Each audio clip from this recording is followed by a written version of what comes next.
Pero no sé si vas a comenzarlo con nosotros nomás o no sé si los demás van a llegar. Con los de la tarea primero podría hacer. Ah, ya. Igual después les comparto el PDF, lo comparto en el grupo. Pero... normal. Ya, entonces... acá en el grupo. Voy a escribir mejor, ¿no? Sí, mejor para asegurarte.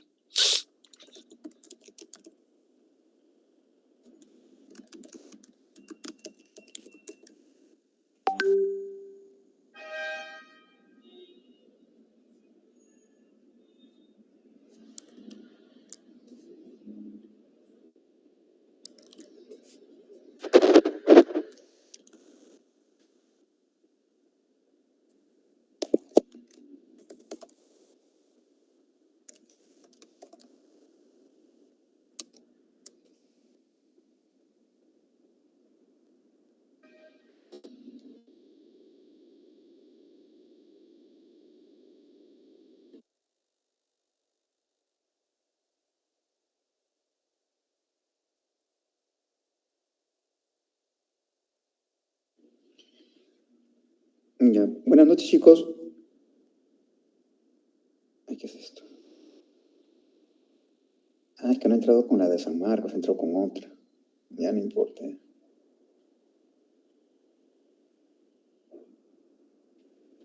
Creo que acá... Ya. Buenas noches. La profesora va a demorar un poquito porque dice que el familiar que tiene se ha puesto grave de último momento y entonces dijo que podemos empezar exponiendo la tarea que dejó la última, porque dice que solamente han entregado 3 personas y le gustaría que entreguen la mayoría. Entonces, me pidió que comparta lo que he hecho. Me pidió que hable en realidad del proyecto, pero vamos viendo lo de la tarea y luego también lo del proyecto, como una idea, cómo podrían hacerlo. Yo he avanzado algo y que podamos discutir, a ver, la estructura y de repente a ustedes también les sirve o ustedes me dan ideas a mí, ¿no? Entonces, igual esto lo voy a compartir en el grupo. Es la tarea 9, que está en el Teams. Habían 3 preguntas que había dejado la profesora en el Word. Una era sobre el modelo de mutualismo. Ella había avanzado ya algo, pero nos pidió que hagamos el análisis matemático de este modelo de mutualismo, lo que le llaman la simbiosis. Eran 2 ecuaciones lineales, ¿no? 2 lineales, y como siempre, ¿no? Era determinar los puntos críticos. Acá tenemos el primer punto crítico, igualando a 0, ¿no? La idea siempre es igualar a 0 las ecuaciones. Y obteníamos que x podía tener 2 valores, 0 o menos a entre b. Y en el otro caso, en 4, 0 o c entre d. Entonces, de ahí, al combinar estos 2 resultados, claramente vemos que los puntos críticos podían ser 0, 0 o menos c entre d, b. ¿No? Entonces, los puntos críticos son 2. Y hay que, para poder hacer el análisis, en este caso conviene utilizar las isoclinas. Entonces, en esta ecuación 1, la población siempre es positiva, ¿no? Entonces, si yo factorizo x, el signo lo va a determinar el paréntesis, ¿no? Entonces, ¿qué hacemos? ¿No? Hay 2 opciones. Las opciones es que lo que esté en el paréntesis sea positivo o que sea negativo. Si lo que está en el paréntesis es positivo, la variación de x va a ser positiva. Y si lo que está en el paréntesis es negativo, la variación de x va a ser negativa. Entonces, significa que, bueno, acá al usar esta inecuación, tenemos que y va a ser mayor que a menos b, cuando, si y es mayor que menos c entre b, x va a ser positivo. Entonces, ¿esto para qué sirve, no? Estos cuadros que nos habían enseñado, por ejemplo, ¿no? Tenemos a ver, acá está, ¿no? Para y mayor que menos a entre b, ¿no? Mayor es positivo, o sea, por encima, o perdón, de derecha, significa que a la derecha x es positivo, ¿no? X es positivo. Entonces, yo tengo aquí la línea y mayor que a menos b, y como me dice que es positivo, ¿no? Cuando es mayor que a menos b, coloco las flechitas rojas dirigiéndose hacia la derecha, porque me dice que es mayor que 0. Cuando es menor que 0, es cuando y es menor que a menos 20. Cuando es menor, coloco las flechitas rojas para la izquierda, ¿no? Lo mismo hago para el caso de la en Y, ¿no? Entonces dice que cuando X es mayor que C entre D, Y es mayor que, el cambio es mayor que 0. Entonces ahora me explico en la vertical, ¿no? Cuando es mayor que C entre D, ¿no? O sea, para la derecha, dice que es positivo. Entonces estas flechitas azules van para arriba y a la izquierda van para abajo. ¿Y por qué conviene hacer este juego? Porque yo puedo, utilizando la misma idea de una composición vectorial, una suma vectorial, puedo saber este punto, miren, las flechas, cuando yo combino estas dos, por ejemplo, cuando combino esta con esta, ¿no? Vectorialmente sale para acá, ¿no? Cuando combino estas dos sale para el norte, ¿no? Ya que sale para acá.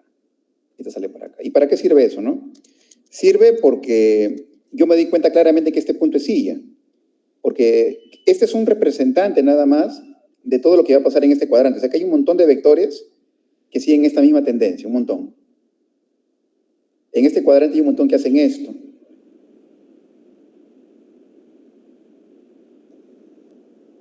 Hay un montón. En este cuadrante hacen esto. Y en este cuadrante hacen esto. Algunas soluciones se acercan, pero en esta dirección, así se acercan, ¿no? Pero así se alejan.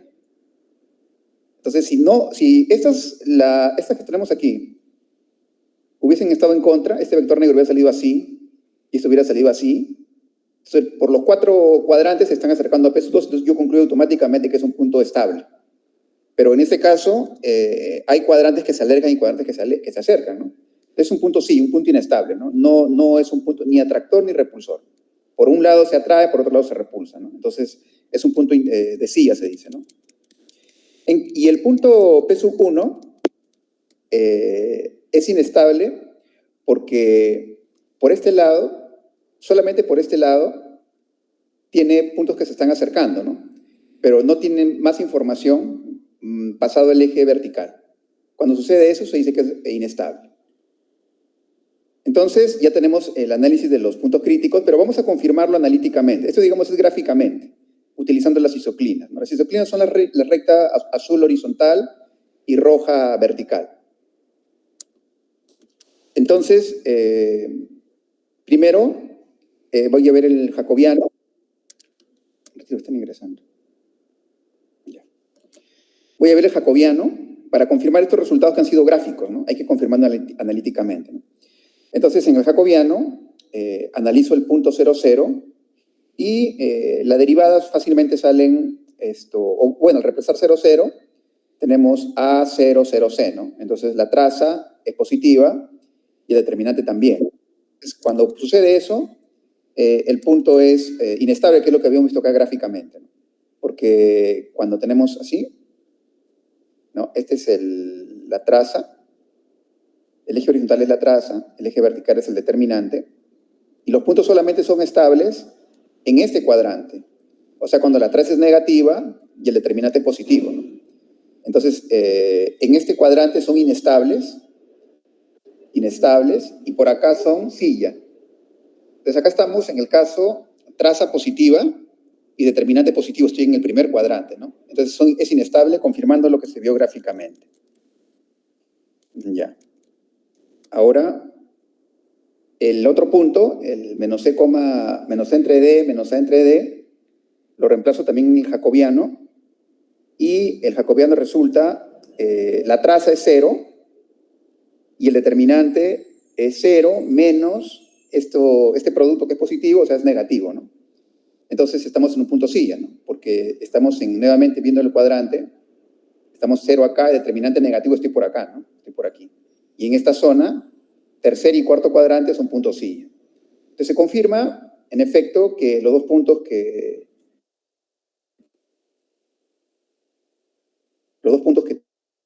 teníamos son puntos de silla y punto inestable. La pregunta eran 3 preguntas, ¿no? La segunda pregunta era, la profesora en la clase había hecho ya encontrar los puntos críticos y nos pidió encontrar la estabilidad del modelo. O sea, si cada punto crítico, ¿qué tipo de punto es? Entonces, encontrábamos el jacobiano, y aquí, por ejemplo, como el punto 4 es bastante complicado, es más recomendable utilizar un procedimiento gráfico antes que el analítico, ¿no? Porque es complicado. Una mezcla de ambos puede ser, ¿no? Porque en el jacobiano, para el primer punto que es 0, 0, ¿no? Para el punto 0, 0 sí analíticamente se ve que la traza esto es A menos C y el determinante es negativo, ¿no? Entonces, si el determinante es negativo, entonces estoy en la zona donde podría pasar que sea estable, ¿no? Perdón, estoy hablando mal. El determinante es negativo, ¿no? Sí. Es traza determinante, ¿no? El determinante creo que el punto decía si es negativo. Sí, acá estoy mal yo. Me equivoco, te lo voy a corregir. Antes de mandarlo lo voy a corregir, porque sale negativo, y ya, entonces acá es punto decía. Bueno, ya. Ya que está garantizado que el determinante es negativo, ya no importa nada, ¿no? Porque no importa lo que pase con A menos C, siempre va a ser silla, ¿no? Yo que le he puesto inestable. Ahorita lo corrijo antes de enviarlo. Ya. Y el punto 0K también, ¿no? Tenemos aquí que el determinante es tiene esta forma y el signo va a depender de los valores de A, B, ¿no? Va a depender de los valores de A y B. Entonces, para que sea estable, ¿qué tiene que pasar, no? Que el determinante tiene que ser negativo, ¿no? El determinante, positivo, acá lo he hecho al revés. Un ratito voy a ver en la teoría. Lo he puesto al revés. Un ratito. Sí. Ahorita lo corrijo, antes de enviarlo lo voy a corregir. Ya. Entonces, simplemente tengo que aquí indicar que qué condición tiene que cumplirse para que esto sea positivo, más bien, no negativo, ¿no? Para que esto sea positivo. Al revés lo he puesto. Entonces, tengo que igualar a 0 o hacer mayor que 0 este valor. Y obtengo que C es mayor cuando el valor absoluto de A menos B por KI. Lo mismo con el otro punto, ¿no? Con el punto 3. Y para el final, que es un punto complicado, ¿no? Más bien ahí podemos utilizar el procedimiento de las isoclinas, ¿no? Entonces, en este caso, al hacer el mismo análisis que se hizo aquí, entonces se observa que por el lado superior de la isoclina, esta isoclina, la X' igual a 0, van para la izquierda y por debajo van para la derecha. Y aquí hacen lo contrario, ¿no? Van en verticales, ¿no? Entonces, cuando yo combino, obtengo, ¿no?, que la combinación de estos puntos, para que todos sean atractores, la única posibilidad es que... ¿Están ingresando? Ya. La única posibilidad es de que C menos D sea mayor que KX, ¿no? Y AB sea mayor que KI. Es la única posibilidad. Entonces, si yo cumplo con esta condición, voy a hacer que el punto P sub 4 sea estable, ¿no? Y si invierto las desigualdades, pasaría a ser silla. No hay necesidad de hacerlo analíticamente, si que lo se hace gráficamente, es algo que haya duda, ¿no? Pero en este caso casi está confirmado, pues, que es esto... Un ratito. Está confirmado que es atractor, ¿no? Porque estoy haciendo una combinación de estos dos gráficos de arriba. Ya. Y ahora, la tercera pregunta era el modelo adimensionalizado, ¿no? Ya. En este caso, la profesora resolvió el caso en clase cuando B era igual a mu. Y nos pidió que volvamos a hacerlo, pero considerando que B es diferente de mu. Entonces, si B es diferente de mu, en primer lugar, la suma de las tres ecuaciones no resulta ser igual a 0. Por lo tanto, no lo puedo reducir a dos ecuaciones. Entonces, tengo que trabajar con todas, ¿no? Pero si utilizo las mismas transformaciones, eso sí, utilizo las mismas transformaciones, pero tomando en cuenta que no puedo poner B igual que mu, ¿no? Ya. Entonces, aquí utilizamos la regla de la cadena para encontrar la derivada de S con respecto a T, pero en términos de S minúscula, ¿no? Y para I y para R, ¿no? Y lo reemplazo en la EDO original, ¿no? Entonces, aquí conviene llamar a este término, beta n entre mu más alfa, conviene llamarlo R sub 0, por ejemplo, ¿no? Para que esto quede más compacto. Y ahora sí podemos hacer el análisis de los puntos críticos. Entonces, de 9, aquí de la ecuación, no he podido eliminar ninguna, entonces hay que analizar las tres ecuaciones, ¿no? Porque la suma no es 0.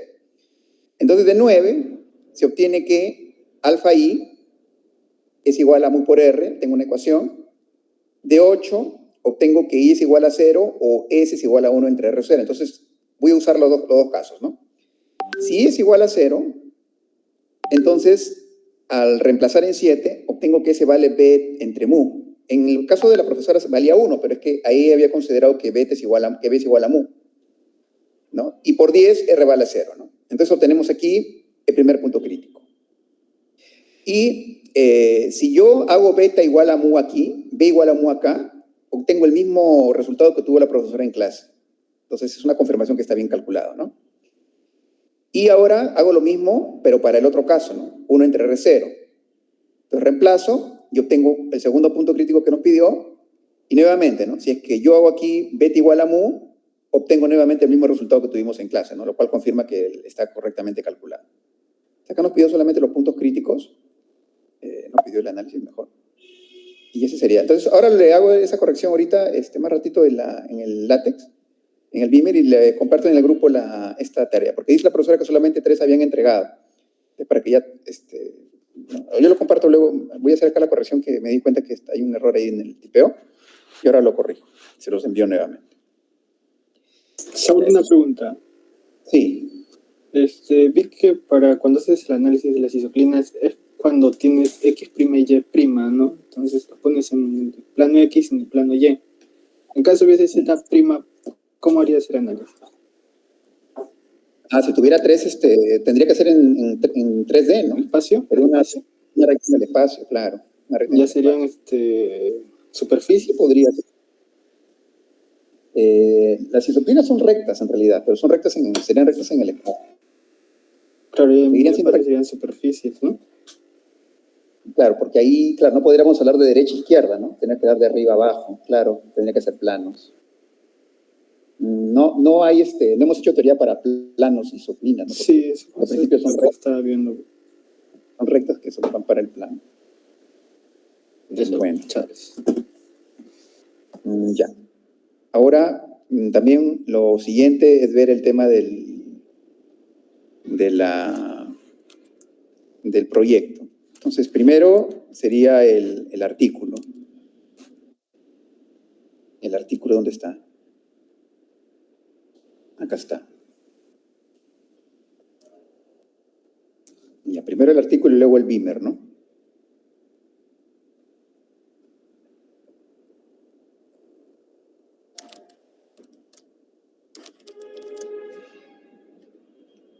Ya, a ver, ¿dónde está? Acá está.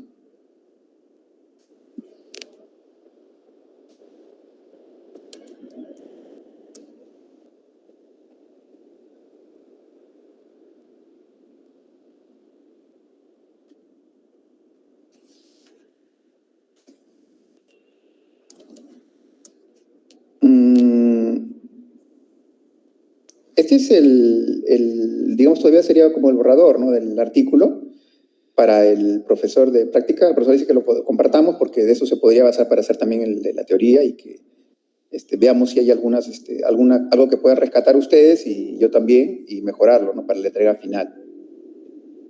El profesor había indicado que la estructura del informe tenía que contemplar un resumen, una introducción, los preliminares, que era donde estaba la parte matemática, el modelo y el cálculo, los cálculos que se han hecho, unas conclusiones y la bibliografía. Esa estructura tiene que estar ahí de todas maneras, porque es lo que ha pedido, ¿no? Bueno, en el caso mío sí, ahí vamos a tener un poco de complicación porque yo no he cogido un modelo orientado a la ecología o que es lo que mayoritariamente la profesora estaba desarrollando en clase, ¿no? Lo mío ha sido más un modelo físico. Pero la estructura o la idea al menos les podría ayudar para poder elaborar sus propios informes, ¿no? Porque creo que tienen ustedes donde tienen que hacer análisis de puntos críticos o analizar EDOs, ¿no? En el caso mío son ecuaciones diferenciales, pero con componente estocástica. También coloqué un índice de figuras, por si acaso. Y primero el resumen, ¿no? Entonces aquí dice, como parte del curso, ¿no? Desarrollamos en el laboratorio procedimientos computacionales. Los modelos que nos pidió estaban en este marco, biológicos, computacionales, físicos, económicos. Acá, por ejemplo, he puesto económicos 2 veces. Ahorita lo voy a corregir. Un ratito para cualquier cosa no me voy a olvidar.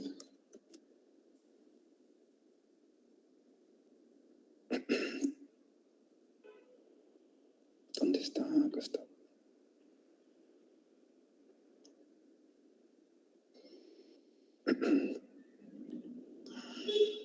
Económicos 2 veces he puesto. Ok, quito.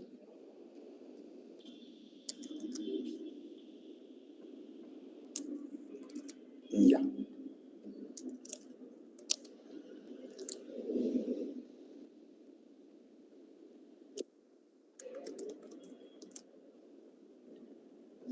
Y voy a volver a compartir.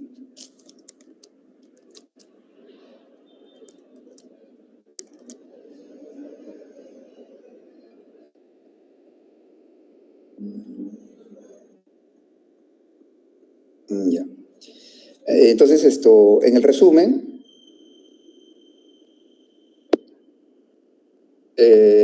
¿no? Yo he escogido de estos las opciones que nos dio el profesor, escogí un modelo físico en mi caso, ¿no? O sea, no sé si les vaya a servir porque creo que la mayoría ha hecho biológicos. Pero bueno, no sé, la profesora me dice que lo pueda compartir y a ver, de repente pueden sacar alguna idea, ¿no? Entonces, aquí menciona el artículo que la profesora primero tiene que haber pasado por su visto bueno, qué artículo es el que voy a desarrollar, ¿no? Y un resumen de lo que quiero hacer, ¿no? Entonces, el modelo físico es la ecuación de movimiento. La ecuación de movimiento es una ecuación conocida ya por todos, porque se ha llevado en un curso de física, incluso una EDO, ¿no? Que yo tengo acá una masa que está, por ejemplo, sostenida por un resorte, y si yo le aplico, por ejemplo, una fuerza, la masa va a comenzar a oscilar, ¿no? Subir y bajar. Yo puedo con una ecuación predecir cuánto va a descender o va a subir, por ejemplo, de aquí a 10 segundos, de aquí a 20 segundos. Esa ecuación ya está resuelta en física, es una ecuación diferencial ordinaria, ¿no? Y ya está resuelto realmente, ¿no? Me puede decir en el tiempo, por ejemplo, acá a 10 segundos va a estar abajo tantos centímetros, ¿no? A 15 segundos va a estar arriba tantos milímetros, ¿no? Y así yo puedo saber en el tiempo, tranquilamente podemos predecirlo, ¿no? Este es un modelo muy sencillo de la realidad, ¿no? Que ya tiene solución en realidad, ¿no? Pero es una solución que es completamente determinística. ¿En qué sentido? De que la ecuación, ¿no? Me dice dónde va a estar de aquí a 10 segundos con exactitud.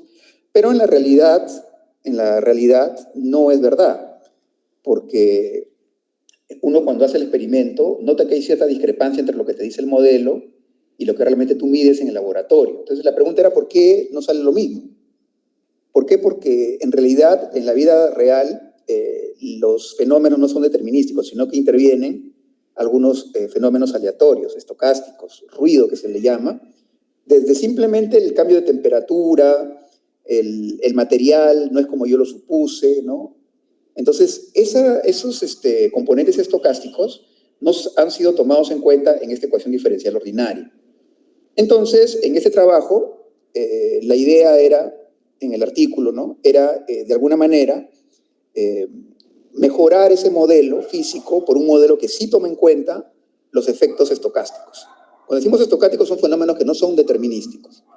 Ahora, ese cambio que parece, esa mejora en el modelo, que parece tan sencillo, en realidad es bastante complicado, porque necesita un marco teórico de matemática muy fuerte. Necesita análisis funcional muy avanzado, ¿no? Creo yo. La teoría de la probabilidad también, y el mismo caso de procesos estocásticos es un tema también, ¿no?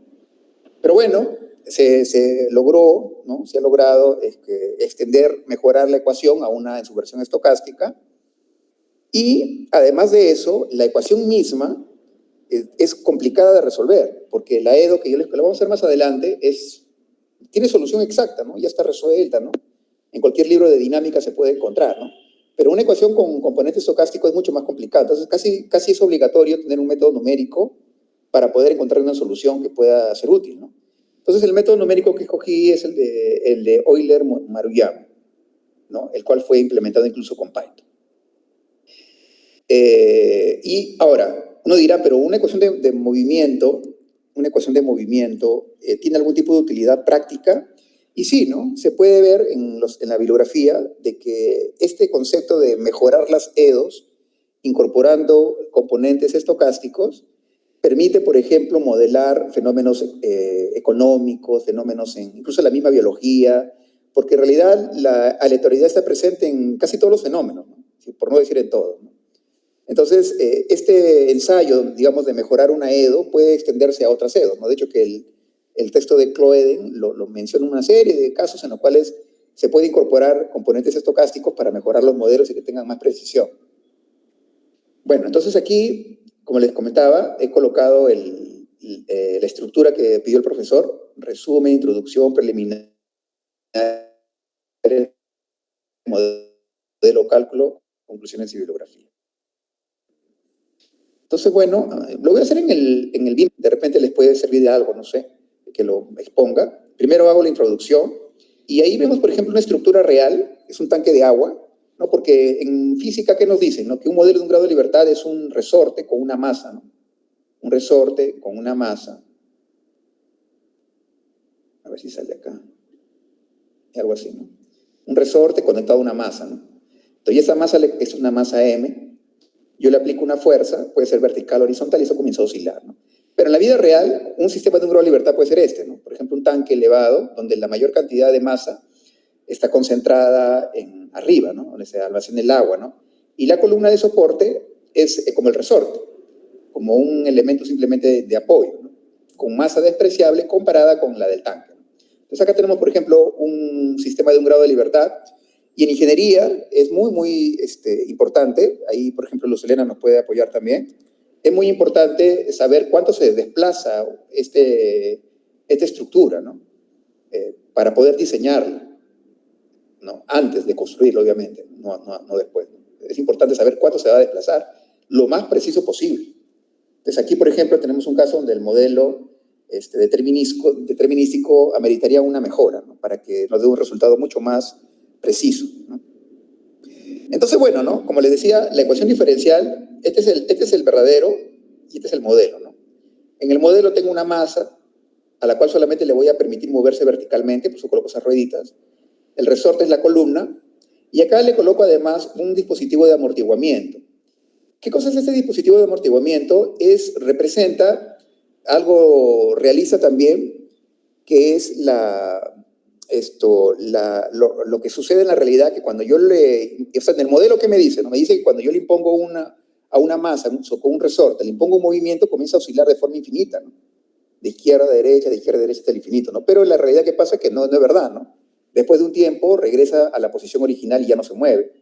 Entonces, ese mecanismo se llama un mecanismo de amortiguamiento, que hace que con el tiempo, ¿no? Que con el tiempo esto deje de moverse, ¿no? Eso se logra con este dispositivo de amortiguamiento. Entonces, es el modelo físico, ¿no? Bueno, entonces aquí lo que hemos colocado es cómo se logra esta ecuación la determinística, ¿no? La ecuación es, como decía, es conocidísima, ¿no? Es esta, cuando no considero amortiguamiento, y su solución es esta. Una solución ya está resuelta, ¿no? Entonces, si yo grafico esa solución, obtengo que la masa comienza a oscilar hasta el infinito, ¿no? Lo cual no es verdad, porque tengo que tomar en cuenta más bien el amortiguamiento, ¿no? Cuando tomo en cuenta el amortiguamiento y resuelvo la ecuación determinística, comienza a oscilar, pero luego se hace cero en el infinito, ¿no?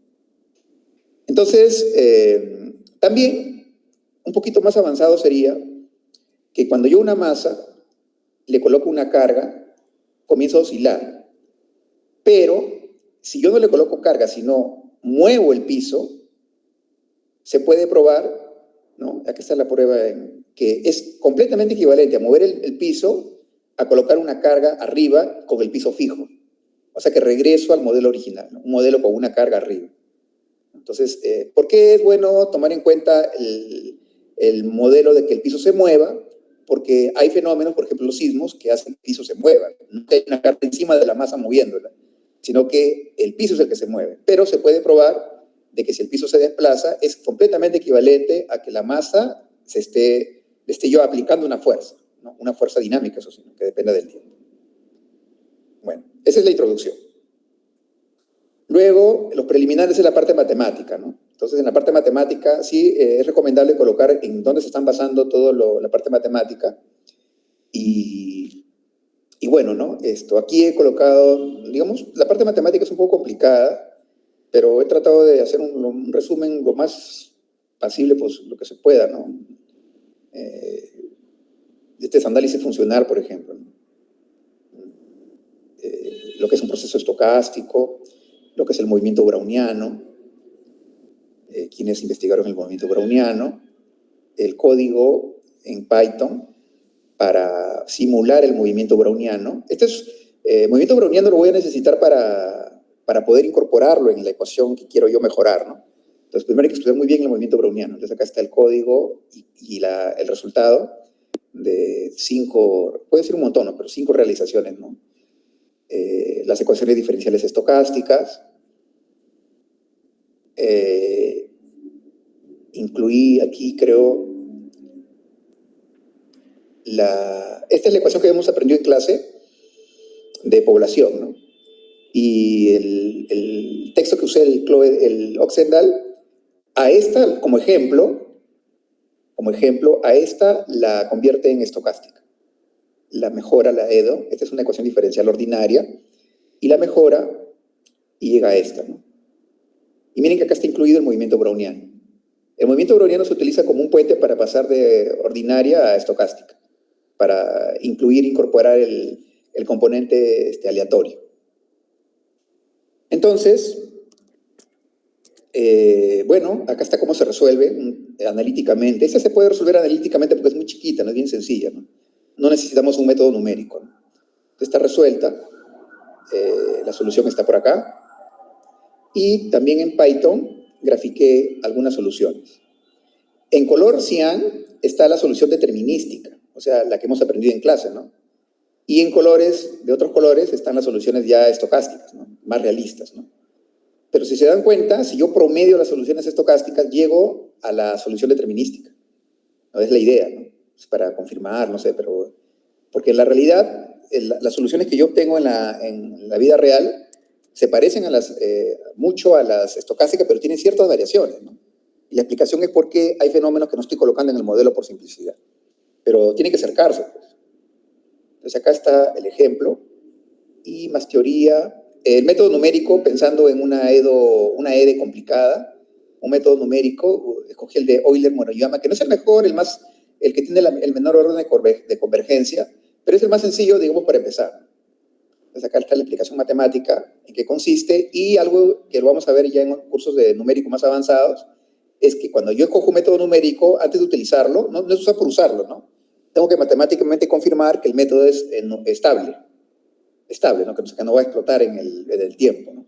Entonces acá está la prueba. ¿Qué he hecho es? Acá está la solución estocástica y también una solución numérica en color rojo, ¿no? La numérica solamente me bota puntitos, ¿no? Porque discretiza. Me bota puntos nada más. Acá le he unido con líneas para darnos una idea, pero las soluciones numéricas, como ya sabemos, ¿no? Nos da solamente resultados en ciertos lugares, ¿no? Pero noten que hay una correlación, ¿no? O sea que el método numérico está funcionando, ¿no? Esto lo he hecho con 8 puntos nada más, ¿no? El numérico. Pero se pueden hacer con más, ¿no? Y se va a notar, lo he hecho con varios, y se va a notar que siempre hay una correlación, ¿no? Entre la solución exacta y la solución numérica. Bueno, esto es la parte matemática, y luego pidió el profesor en el siguiente capítulo el modelo mismo, ¿no? Entonces, el modelo, en mi caso, en el caso de ustedes, si van a escoger un modelo biológico, esto debe ser, pues, por ejemplo, un sistema de ecuaciones diferenciales ordinarias, entiendo, de las cuales hay que analizarle sus puntos críticos, no sé, ¿no? En mi caso, es una ecuación diferencial estocástica, no es un sistema. No, sí es un sistema, perdón. Un sistema de 2. Sí, es un sistema de 2, pero estocástico, ¿no? En este caso no es necesario analizar puntos críticos, sino analizar la estabilidad del método numérico, que ya está arriba analizado, ¿no? Entonces, la ecuación, el modelo para mi caso es y está representando esto, ¿no? El movimiento de la masa, en este caso solamente de forma vertical, para 1 segundo, 2 segundos. ¿Cómo puedo predecir cuánto descendió, cuánto subió, pero tomando en cuenta comportamiento aleatorio? Ese es mi modelo. Luego, en el capítulo 5, ya hago los cálculos de mi modelo la solución de mi modelo ya con la ecuación diferencial. Entonces es un sistema de dos. Estoy utilizando la teoría de las ecuaciones diferenciales estocásticas y le encontré una solución exacta. Pero la solución exacta es esta. Depende de una integral y depende de una exponencial donde A es una matriz. Entonces, si bien es cierto, es una solución analítica, no es muy buena porque no me dice cuánto se está desplazando. Es como una solución implícita, ¿no? Entonces, ahí donde viene, mejor usemos un método numérico, ya que la solución no me está dando una solución bonita, ¿no? Una función que yo pueda evaluar en T. Entonces, utilicé el método de Euler-Maruyama para este caso, y este fue el esquema que me arrojó para mi caso, ¿no? Utilicé una masa, por ejemplo, pensando en un tanque, ¿no? Una masa es como 10 toneladas más o menos esta masa. Una columna con un módulo de elasticidad, 2 por 10 a la cuarta, 3 metros de altura, de 40 por 40. Y estos datos son intermedios, lo que se conoce como rigidez axial, la frecuencia circular, el coeficiente de amortiguamiento. Utilicé una función que también la teoría nos indica lo que le conocen como una función determinística. Y los resultados los coloqué en Python. El método numérico, perdón, el de Euler-Maruyama, lo coloqué en Python y arrojó estos resultados, ¿no? Para el desplazamiento y para la velocidad, ¿no? Lo cual eran esperables. O sea, si era determinística, era una onda, ¿no? Suave, ¿no? Pero acá sale así distorsionada por la presencia del movimiento browniano. El movimiento browniano tiene una propiedad bien interesante que dicen que es continua en todo punto, pero nunca diferenciable. Y eso en matemáticas es muy, muy raro, ¿no? Que una función sea continua y nunca diferenciable. Pero bueno, estos son los resultados. Y aquí las conclusiones que también nos pide el profesor, lo vamos a ver en el Beamer, y la bibliografía. Entonces ahora el Beamer. El Beamer, acá está.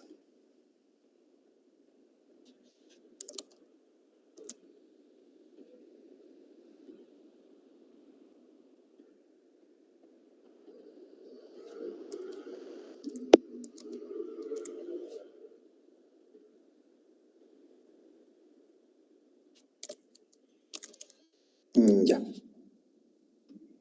En el Beamer coloqué primero el índice. Esto es recomendable por el orden de la exposición. Por ejemplo, yo pico acá y me lleva al lugar, ¿no? Entonces es importante, y para ver también que el que va a escucharse, que tanto tiempo va a estar ahí escuchando, ¿no? Es lo mismo, ¿no? La introducción, los preliminares, el modelo, el cálculo, conclusiones y bibliografías. Acá no le he puesto resumen, creo. Entonces acá, nuevamente, digamos el texto que tenía, lo he adaptado al Beamer, ¿no? Con las particularidades que tiene el Beamer, ¿no? Entonces, nuevamente acá está lo del tanque, lo del modelo, cómo se encuentra la ecuación diferencial ordinaria, la que conocemos todos, ¿no? Que tiene solución exacta y que es así bastante ficticia, ¿no? Porque realmente no oscila infinitamente, ¿no? Y luego cuando ya incorporamos al amortiguamiento. Cuando se incorpora el amortiguamiento también hay solución. La solución es esta, es un poquito más complicada, pero existe la solución, ¿no? O sea, se puede predecir el movimiento, ¿no? Se puede predecir, la solución es esta. Entonces, se puede predecir el movimiento, ¿no? De cada 10 segundos, 20 segundos, ¿dónde va a estar la masa, ¿no? Y se ve, si le tomo un límite, voy a ver que en el límite es cero, ¿no? O sea, que regresa a su posición de equilibrio, ¿no? Y nuevamente aquí consideré también lo que ya les expliqué, el movimiento de la base, para confirmar que el movimiento de la base es completamente equivalente a que la base esté fija, pero que él esté aplicando una carga en la masa misma, ¿no? Eso se puede probar, no es muy difícil. Está aquí en la explicación, está cómo se llega a eso. ¿Por qué conviene ponerlo así? Porque es mejor algo que no se mueva, ¿no? Porque modelar un piso que se está moviendo es más complicado. Entonces acá estoy modelando la masa con el piso fijo y una carga dinámica que depende del tiempo aplicarnos en la masa, ¿no? Esta representación es exactamente igual que esto, lo mismo. Ya. Acá, luego viene la segunda, lo que son la parte matemática nuevamente. Lo he trasladado básicamente un poquito más ordenado, ¿no? Y más limpio de repente, porque en el texto es un poco más, la letra más grande, ¿no? Eso es el profesor Luyo sugirió. Les Banach, que es uno de los fundadores, se considera el fundador del análisis funcional moderno, ¿no? Y como el texto, la parte matemática depende mucho del análisis funcional y de la teoría de la medida, entonces digamos que él tiene mucho, ¿no?, aportado, ¿no?, a las probabilidades, a la medida. Entonces, bueno, encontré un doodle en internet del 22 de junio. Pero no llegó a Perú, ¿no? Llegó a Israel, Polonia, Reino Unido, Australia, Nueva Zelanda, Alemania, Grecia, Suecia, Bulgaria, Austria, Islandia. Ahí está el link. Esta es la parte de análisis funcional, lo que se refiere a espacios LP. Incluso hay algo que ya que tiene que ver con espacios de Hilbert, ¿no?, que eso todavía no hemos hecho en realidad, pero bueno. La parte teórica es bien complicada. O sea, uno piensa que la probabilidad es sencilla o es algo... No tiene la idea de que la teoría de la probabilidad tiene mucho que ver con matemática muy, muy avanzada. Realmente es bien complicado. Un proceso estocástico, ¿no?, lo que significa, ¿no?, la parte matemática. Luego acá, lo que era el movimiento browniano, ¿no? ¿Por qué tomo en cuenta, por qué tiene que ver el movimiento browniano aquí, ¿no? Con la economía, con el modelo biológico, ¿no? Lo que pasa es que el biólogo Robert Brown, él vio que cuando colocaba, por ejemplo, él era un botánico, ¿no? Él miraba, por ejemplo, partículas de polen en un fluido, veía que se movían así de manera aleatoria, ¿no?, como locos, ¿no? O sea, no tenían un patrón. Escogió una y se movían sin seguir ningún patrón, ¿no? Entonces, él lo describió, pero no pudo explicar por qué se producía ese fenómeno. O sea, lo explicó, interesó en la comunidad científica, pero no lo pudo explicar, ¿no? Entonces, Albert Einstein, en el año 905, lo que se conoce como su año maravilloso, donde tuvo grandes aportes, ¿no?, desde el efecto fotoeléctrico, la teoría de la relatividad, ¿no? Él le dice que eso fue año maravilloso, le llama, ¿no?, en inglés annus mirabilis. Lo explicó y dijo que se producía porque él puso la idea, ¿no?, porque él era físico, no es experimental, ¿no?, él es físico teórico. Dijo que habían, a la partícula de polen, por ejemplo, a sus costados, había micropartículas del agua. Y estas lo golpeaban a la partícula de polen, ¿no?, por un lado más que por el otro, de manera aleatoria. Y por eso que tenía ese movimiento tan particular. ¿Por qué nadie se le ocurrió? ¿Por qué nadie no fue aceptado de inmediato tampoco lo que Einstein dijo? Lo que pasa es que para nosotros es muy común pensar que el agua está formado por moléculas, pero en la época en la cual Brown y Einstein dieron la explicación, bueno, Brown escribió el fenómeno y Einstein lo explicó, la teoría de las molecular no estaba aprobada experimentalmente y no era aceptada por todos. Pero la explicación que dio Einstein, como sonaba bastante razonable, motivó al físico francés Jean Perrin a que la verificara en el laboratorio, y la logró verificar, ¿no? Y como tuvo éxito, obtuvo el premio Nobel en 1926, y además, ya con esta prueba, se aceptó hasta el día de hoy la teoría molecular, ¿no?, de que, digamos, está formado por moléculas, el agua, los fluidos, ¿no?, en general la materia, ¿no? Ahí están los Brown, Einstein y Perrin. Y bueno, el movimiento browniano, como desde el punto de vista físico es eso, ¿no? Pero desde el punto de vista matemático, que es lo que nos interesa a nosotros, es un proceso estocástico. Y el modelo matemático sigue estas ideas que vienen de la matemática aplicada, ¿no?, de que empieza en cero casi seguramente, que los incrementos son independientes, que los incrementos tienen media cero y varianza t menos s, y las realizaciones son continuas en probabilidad nada más, ¿no? Casi seguramente se dice, ¿no? Entonces aquí está, nuevamente, lo que les comenté, aquí en Python se han hecho algunas realizaciones del movimiento browniano. Se puede modelar porque Python tiene la posibilidad de colocar aquí una semilla inicial. La puedes cambiar, ¿no?, y te va a salir otro resultado, pero mejor fijarla para que te salga siempre lo mismo. y tiene la posibilidad de dar justamente lo que dice acá la teoría, ¿no?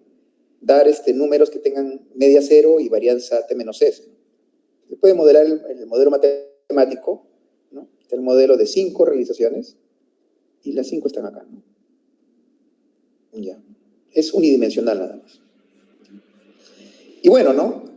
¿Para qué sirve el movimiento browniano en este contexto? Porque permite que yo pueda una ecuación ordinaria determinística a la cual yo le quiero incorporar ruido, o sea, un componente aleatorio.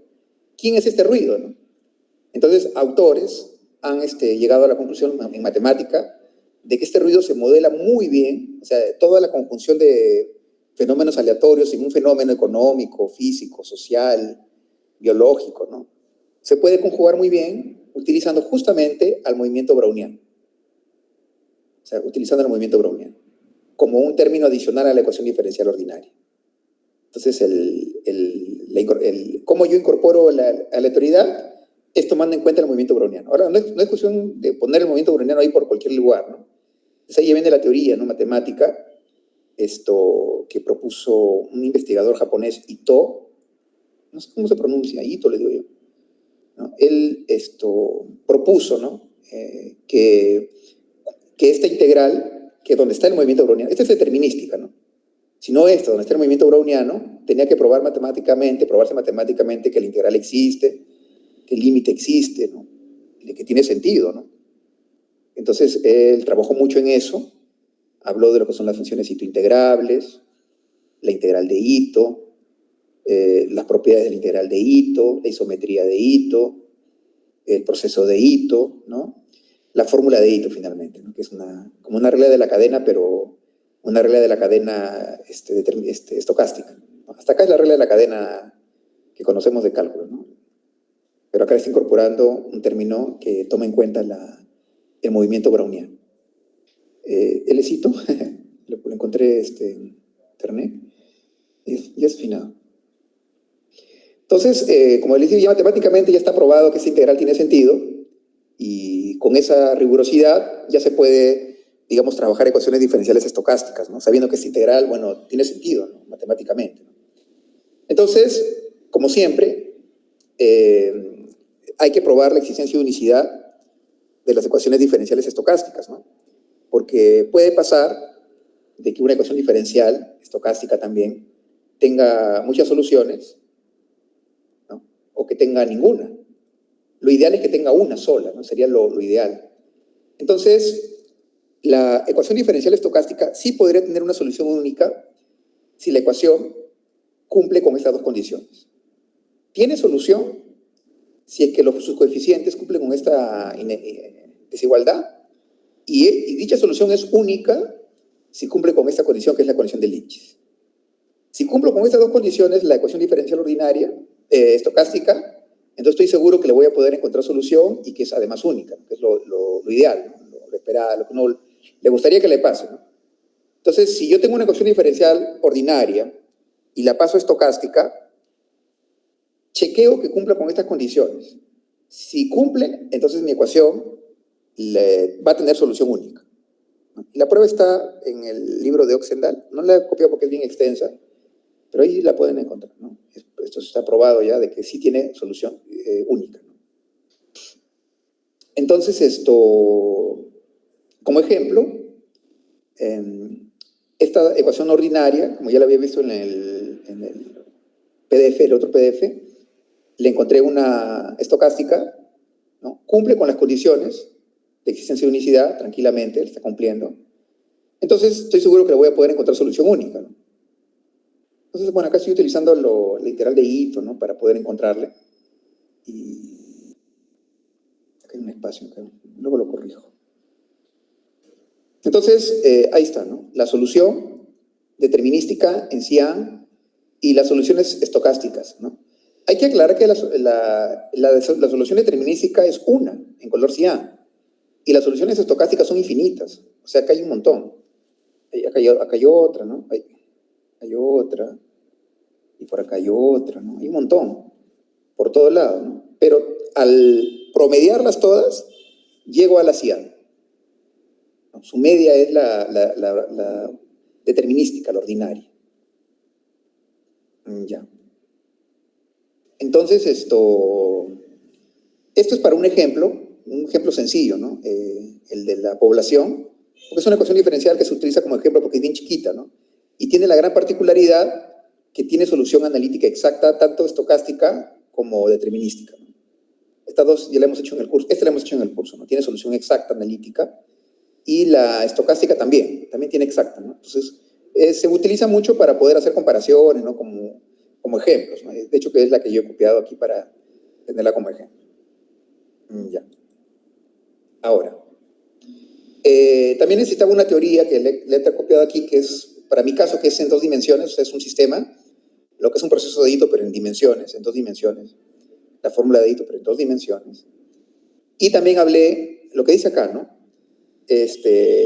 A pesar de que yo pueda saber, por el teorema, a pesar de que yo pueda saber que la ecuación tiene solución y que es única, eso no me garantiza que yo la pueda encontrar, ¿no? O sea, solamente sé que existe, que es única, pero no, digamos, con la matemática al día de hoy, de repente nunca voy a poder saber cuál es esa solución, ¿no? Entonces, en esos casos lo que se hace es buscar un método numérico, que es lo más común, más bien, ¿no? Resolver una ecuación diferencial, incluso las de parciales, ¿no? Se resuelven numéricamente. Entonces, el método numérico que escogí es el de Euler-Maruyama. No es el mejor, como les dije, pero es muy simple, ¿no? Su orden de convergencia creo es un medio nomás, ¿no? No, si fuera 2, 3, 4 sería excelente, ¿no? Pero tiene un orden de convergencia de un medio. No es el mejor, como les digo, pero es el más simple que, como para iniciar en estos temas, muy bueno y muy intuitivo además, ¿no? Porque lo que hace es lo mismo que se hace en ecuaciones diferenciales ordinarias, ¿no? Discretiza tanto el tiempo como en este caso el movimiento browniano, ¿no? Lo discretiza, ¿no? En deltas, ya no en diferenciales. Y nada, ¿no? Aquí coloqué, como les decía, la solución utilizando el método numérico y la solución exacta. En este caso tengo exacta, ¿no? Si no tuviera la exacta, solamente tendría el método numérico, ¿no? Pero miren cómo el método numérico, suponiendo que no tuviera yo la exacta, miren cómo el método numérico sí me está dando una solución lineal al menos, en puntos nada más, pero una solución que está cercana a la verdadera, ¿no? Entonces el método está funcionando, ¿no? El método en este caso de Euler-Maruyama. El problema es computacional, ¿no? Porque como tiene un orden de convergencia muy lento, se necesitan muchas iteraciones y mucho, ¿cómo le dicen? La parte de la computadora, ¿no? Necesita bastantes recursos para poder botar la respuesta, ¿no? Bueno. Y bueno, también en la parte matemática, el método de Euler-Maruyama yo no lo puedo usar de frente, ¿no? Sino que hay que probar primero que es estable, ¿no? Porque puede pasar que aquí esté funcionando muy bien, pero más adelante, si la solución está por acá, el método se va por el infinito, ¿no? Explota, ¿no? Porque no es un método estable. Entonces hay que garantizar, antes de usar el método, que sea estable, ¿no? Y se prueba que es estable de forma matemática también, ¿no? Entonces la prueba es bien complicada también. Hay que probar, para que sea estable hay que probar este límite. Y bueno, para probarlo está todo esto, ¿no? Hay que utilizar la desigualdad de Jensen, la esperanza matemática, la desigualdad de Cauchy-Schwarz, para integrales, la isometría de Ito, la condición de Lipschitz, porque estoy usando una que entiendo que tiene solución. Fubini, Tonelli, la desigualdad de Gromwald, la desigualdad de Chebyshev. Como no puede ser menor, porque es una probabilidad, es igual que 0. Entonces, el método es estable. Y se puede utilizar entonces, a pesar de sus dificultades, ¿no? Que es no es el mejor, ¿no? No es su orden de convergencia no es el más alto, ¿no? Entonces, ya matemáticamente tenemos una ecuación diferencial estocástica y tenemos un método numérico que me permite resolverlo. Entonces ya con esa idea puedo plantearme mi modelo. Ahí está el modelo. Y puedo resolverlo, ¿no? Con todo lo anterior, ¿no? Entonces aquí está nuevamente mi ecuación diferencial. ¿Por qué es un sistema? Porque uno me va a dar el desplazamiento y en otro me va a dar la velocidad. Por eso que es sistema. Entonces, nada, ¿no? Aquí planteo de forma analítica y luego lo discretizo utilizando, bueno, acá está la solución exacta, ¿no? La exacta, sí se puede encontrar una solución exacta, pero no es, digamos, agradable, ¿no? Porque depende nuevamente de una integral estocástica, ¿no? Entonces, es una solución en función a la incógnita prácticamente, ¿no?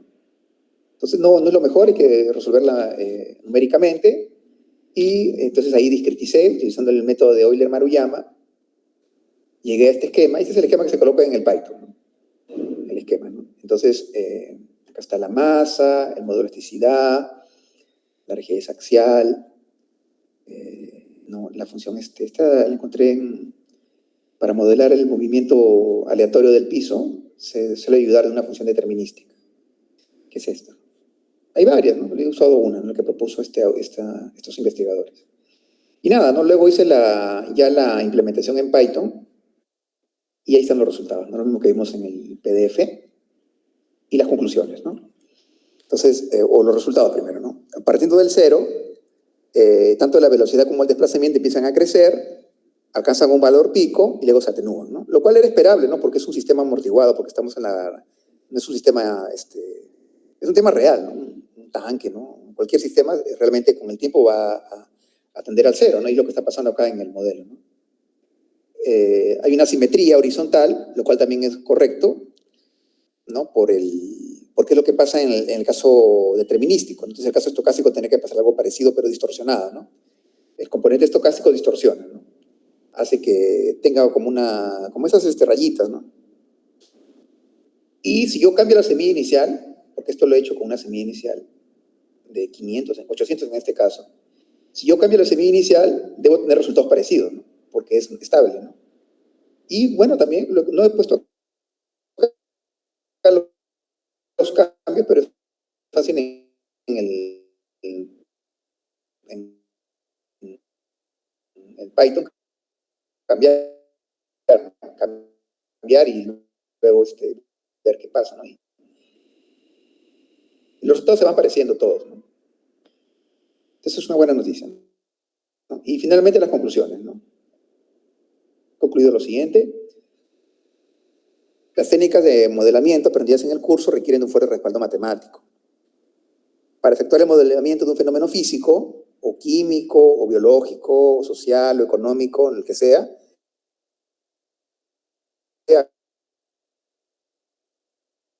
la parte que hizo el profesor de práctica, ¿no? Nos enseñó la parte de Python, ¿no?